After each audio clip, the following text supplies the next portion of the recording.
ቬንዙዌላ የዓለምን የኢነርጂ ሚዛን ለመቀየር በዝግጅት ላይ ትገኛለች። መላው ዓለም ትኩረቱን በደቡብ አሜሪካዊቷ ሀገር ቬንዙዌላ ላይ አድርጓል። ሀገሪቱ በከርሰ ምድሯ የያዘችውና በዓለም ላይ ወደር የማይገኝለት ግዙፍ የነዳጅ ሀብት አሁን በካራካስ ከተከሰተው የፖለቲካ ለውጥ ጋር ተዳምሮ የዓለምን የኃይል ሚዛን ሊቀይር የሚችል አዲስ ክስተት ሆኗል። በቬንዙዌላ ኦሪኖኮ ቤልት ተብሎ በሚጠራው ቀጠና ውስጥ የሚገኘው የነዳጅ ክምችት በ303 ቢሊዮን በርሜል የሚገመት ሲሆን ይህም ሀገሪቱን ከሳውዲ አረቢያን በላይ የዓለማችን ቀዳሚ የነዳጅ ባለቤት ያደርጋታል። ይህ በገንዘብ ሲተመን 17.3 ትሪሊዮን ዶላር አካባቢ የሚደርስ ግዙፍ ሀብት ነው።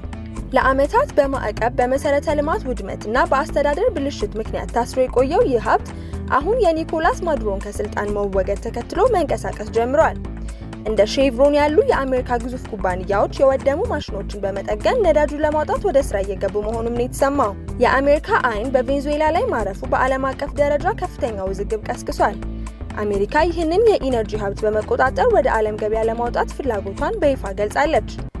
ሩሲያና ቻይና በበኩላቸው በሀገሪቱ ላይ የነበራቸውን የኢኮኖሚ የበላይነት ለማስጠበቅ እየጣሩ ሲሆን የቬንዙዌላ ነዳጅ ወደ አሜሪካ መግባቱንና የአሜሪካን ጣልቃ ገብነት ሉዓላዊነትን መጣስ ነው በሚል እየተቃወሙ ይገኛሉ። የአሜሪካ ፕሬዝዳንት ዶናልድ ትራምፕ ቬንዙዌላ ከ30 እስከ 50 ሚሊዮን በርሜል የሚደርስ ድፍድፍ ነዳጅ ለአሜሪካ ለማቅረብ መስማማቷን ይፋ ካደረጉ በኋላ በዓለም አቀፍ ደረጃ የነዳጅ ዋጋ ፈጣን ቅናሽ ማሳየቱን ዘ ጋርዲያን ዘግቧል። በትራምፕ መግለጫ ማግስት የነዳጅ ገበያው ከ1 በመቶ በላይ ቅናሽንም አሳይቷል።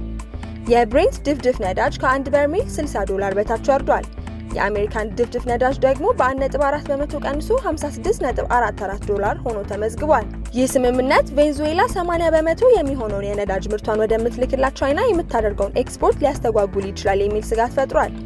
የቻይና የውጭ ጉዳይ ሚኒስቴር ባወጣው መግለጫም የአሜሪካ ጥያቄ ዓለም አቀፍ ሕግን የሚጥስና የቬንዙዌላን ሉዓላዊነት የሚጋፋ ነው። ቬንዙዌላ በሀብቷ ላይ ሙሉ ስልጣን አላት ሲል ድርጊቱን ኮንኗል። ፕሬዝዳንት ትራምፕ በሌላ በኩል በራሳቸው የማህበራዊ ትስስር ገጽ ትሩዝ ሶሻል ላይ ባሰፈሩት ጽሑፍ ከነዳጁ ሽያጭ የሚገኘው ገንዘብ ለሁለቱ ሀገራት ህዝቦች ጥቅም እንዲውል እንደሚቆጣጠሩት ገልጸዋል። ይህ ነዳጅ በመርከብ ተጭኖ በቀጥታ በአሜሪካ ወደሚገኙ ወደቦች ይመጣል ሲሉ የአሜሪካን ቀጥተኛ ተሳትፎንም አረጋግጠዋል። ይህ እርምጃ በዋሽንግተንና በቤጂንግ መካከል ያለውን የንግድና የፖለቲካ ውጥረት ወደ አዲስ ምዕራፍ ሊያሸጋግረው እንደሚችል ተንታኞች እየገለጹም ይገኛሉ።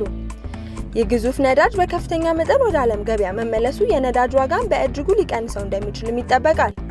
ይህም የዓለምን ኢኮኖሚ ትንሣኤ ሊያፋጥን የሚችል ቢሆንም የዓለምን የፖለቲካና የኃይል ሚዛን ግን ሙሉ በሙሉ የመቀየር አቅም አለው።